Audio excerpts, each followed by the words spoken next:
Good morning, all of you. My name is Professor Atul Patil from Civil Department.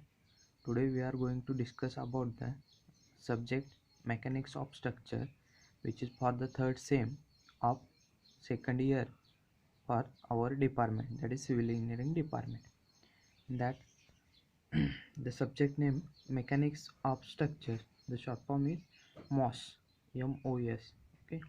In I scheme, the subject's code is 22303. In G scheme or in other scheme it is different, but for I scheme it is 22303. So we are going to take a overview about this subject and the chapters or the topics we are going to cover in this mechanics of structure subject. So now, what is mechanics of structure? First of all, I will discuss about the subject, its name.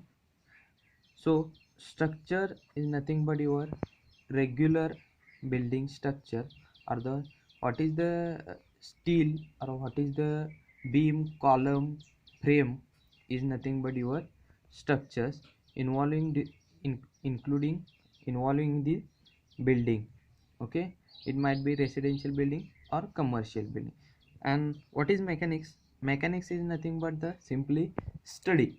Mechanics is nothing but study. So what is mechanics of structures? It is the study of various structures or various structural members, or study the behavior of structure under different conditions of loading. म्हणजे कसं असणार आहे बघा, की आपल्याला जे काही structure आहे त्या स्ट्रक्चरचा अभ्यास करायचा आहे. त्या स्ट्रक्चरचा अभ्यास म्हणजे त्या स्ट्रक्चरचं मेकॅनिक्स बघायचं आहे.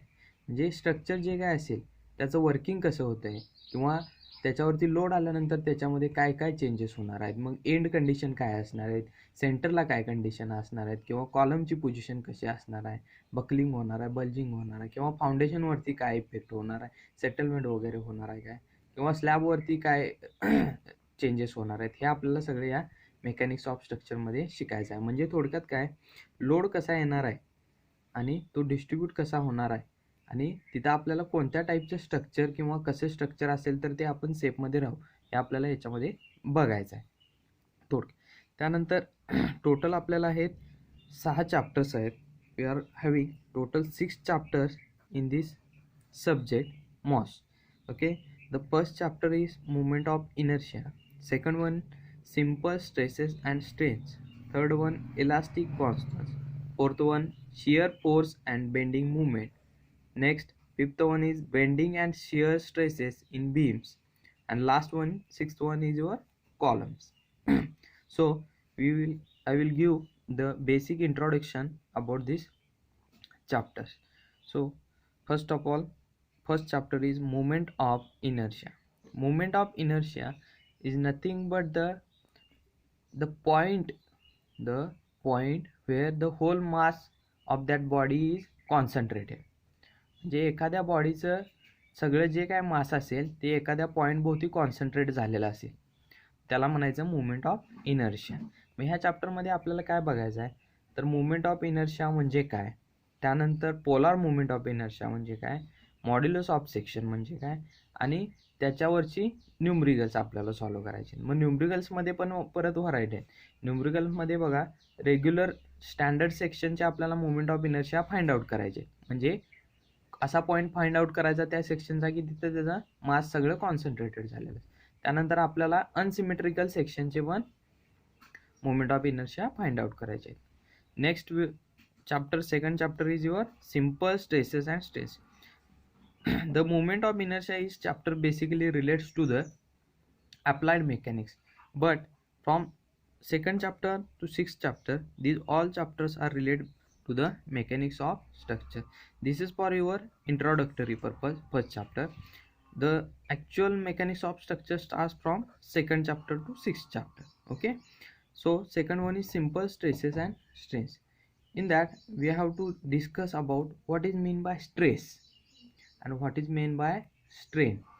ओके, याच्यामध्ये आपल्याला काय बघायचं आहे की बिल्डिंगवर लोड आल्यानंतर स्ट्रेस येणार आहे, म्हणजेच स्ट्रेन पण येणार आहे त्याचवेळी. मग ते स्ट्रेस कसा येणार आहे आणि स्ट्रेन कसा येणार आहे हे आपल्याला बघायचं आहे. मग त्याच्यामध्ये स्ट्रेसचे टाईप्स आहेत, स्ट्रेनचे टाईप्स आहेत. त्यानंतर आपल्याला व्हेरियस न्यूमरिकल्स घेऊन ते सॉल्व्ह करायचे की स्ट्रेस किती येईल आणि स्ट्रेन किती. हे बऱ्यापैकी फॉर्म्युला बेस्ड चॅप्टर आहे. Third chapter is your elastic constant. या चॅप्टरमध्ये आपल्याला काय बघायचं आहे की आपल्याला मेकॅनिक्स ऑफ स्ट्रक्चरशी डील करताना बरेचसे इलॅस्टिक कॉन्स्टंट कन्सिडर करायला लागणार आहे.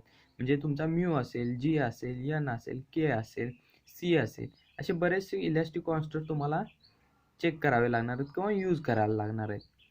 मग ते इलॅस्टिक कॉन्स्टंट आपल्याला याच्यामध्ये स्टडी करायचं. मग इलॅस्टिक कॉन्स्टंटमध्ये नेमकं काय स्टडी करणार तुम्ही? एक इलॅस्टिक कॉन्स्टंट घ्यायचा, त्याचे फॉर्म्युला कसे आले बघायचे, त्यानंतर तो आपल्याला कुठे युजफुल आहे बघायचा, आणि सगळे असे इलॅस्टिक कॉन्स्टंटचे फॉर्म्युला वापरून आपल्याला याच्यावरती न्यूमरिकल सॉल्व्ह करायचे. त्यानंतर 1, 2, 3 हे चॅप्टर असतील सेक्शन 1मध्ये. सेक्शन 2मध्ये 4, 5, 6 हे चॅप्टर असतील सेक्शन 2मध्ये. आता सेक्शन 2मध्ये आपण जाऊया. त्यामध्ये आपण बघणार आहे fourth chapter is your shear force and bending movement. This is the very important chapter for this subject, shear force and bending movement. याच्यामध्ये आपल्याला काय बघायचं आहे की बीमवरती शिअर फोर्स कसा अप्लाय होतोय आणि बेंडिंग मुवमेंट कसं अप्लाय होते.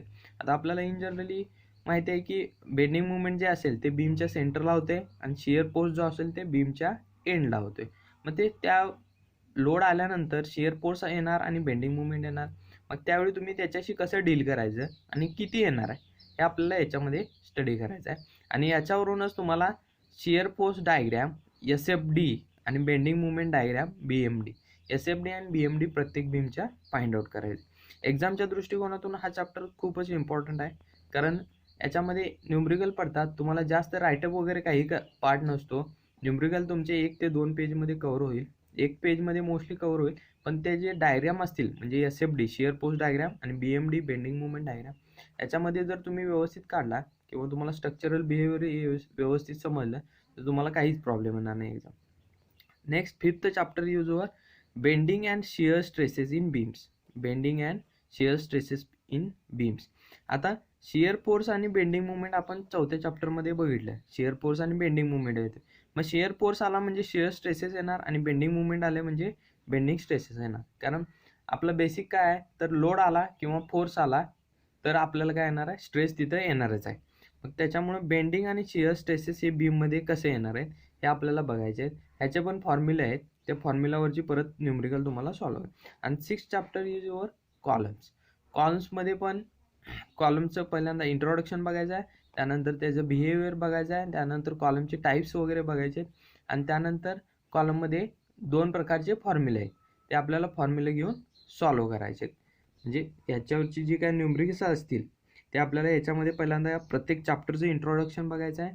इंट्रोडक्शन बघितल्यानंतर प्रत्येक चॅप्टरचा ओव्हरव्ह्यू घेऊन त्याच्यामध्ये काय काय कन्सेप्ट आहेत त्या बघायच्या. कन्सेप्ट नंतर त्याचे फॉर्म्युले बघायचे आणि त्या फॉर्म्युलाचा यूज करून तुम्हाला तिथे रिस्पेक्टिव्ह जी काय त्या चॅप्टरची न्यूमरिकल असतील ती न्यूमरिकल सॉल्व्ह करायचे. ओके, सो याच्यामध्ये जर काही डाऊट असतील तर तुम्ही नक्की कमेंट बॉक्समध्ये कमेंट करून ठेवा. Okay, next video we will give you within as early as possible. Okay, thank you.